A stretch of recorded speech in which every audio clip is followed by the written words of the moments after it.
Now over here is our sound wall. Students are going to be not only learning letters, but the sounds that those letters make by themselves, together, different forms, all that stuff. So that is what this wall is about.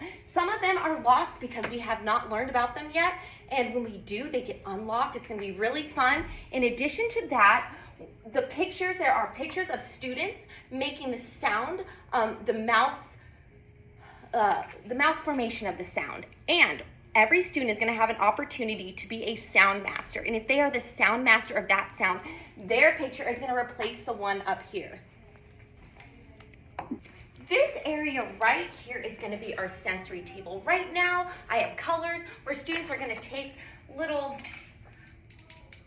prongs and they are going to have to pick up a little pom-pom and put it in the correct thing. But this is going to be changing with what we're doing, with what the theme of our class is that day or that month. So this is going to be an ever-changing area. Over here is one of my favorite parts of our classroom because we don't know what it looks like yet. So this is going to be our alphabet art gallery. When we are learning our sounds, we are going to, as a team, make big giant letters and decorate them. For example, if it's B, we're going to paint it blue and all the kids are going to stick Band-Aids everywhere. So that is what's going to be up here. And by the time we learn all of our letters, this will look like an amazing art gallery that you will get to come visit. Over here is our calendar where we're going to be attacking the days of school in a bunch of different ways. We're going to be learning about just the calendar in general, the month, the days of the week, the year, what today is, what yesterday was, and what tomorrow will be. We're also going to be counting the days of school in multiple ways. We are going to be building it in written numbers right here. We're going to be building it with ones, tens, hundreds. We are also going to be doing 10 frames. And if you notice, it only goes to 100. That is because once we hit 100 days of school, we are going to start counting backwards. In addition to that, we also have weather. We're going to be talking about the weather, the temperature, and named after my little dog, Cody Brittany Jean Spears, we have our own little Cody in the class that the students will be picking what outfits he's going to wear because, you know, he needs a fit that's going to match the weather. In this area over here, this is where students' birthdays will be displayed with their name on a candle. Over here we have our 7 habits, even though there are 8 now, and these are to help your student be the best person they can be. We also have some logical consequences like if, then, and the levels of warning.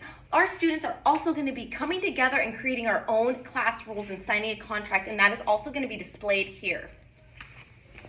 Now this is one of my favorite parts of the room. This is my whiteboard. So on this whiteboard, you're going to notice a few things. Up here is going to be your student's class schedule. Well, there will be times, and we're going to be relating that time back to clocks and using it as an introduction to time. Further, I have the date. That's going to be on a fun little flip calendar. Over here, I have an example of what I would do when we're doing a project. It is going to have clearly stating what supplies your student will need, in addition to the steps that they will take to finish whatever they are working on. We're going to talk about the steps, talk about the supplies. So it is a print-rich environment. They're seeing what supplies they need visually. They're hearing it. They're reading it. All these things that help build reading skills. So, and then, this is one of my favorite parts. Okay, this is so fun. All along here, I have buckets. And that is going to be our class currency. We are going to be earning pom-poms for doing amazing bucket filler things. Being kind, helping, being an ambassador, all those things are bucket fillers. So students are going to learn what being a bucket filler is and a bucket dipper. We will not be dipping in anybody's bucket, but we will be filling.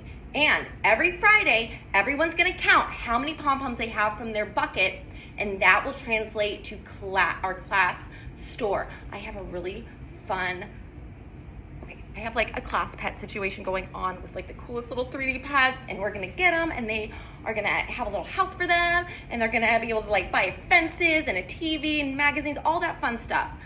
So that's what we're gonna be using as class, for lack of a better word, reward. But they're gonna have to earn it. So I'm so excited. I cannot wait for them to see their cute little their cute little animals.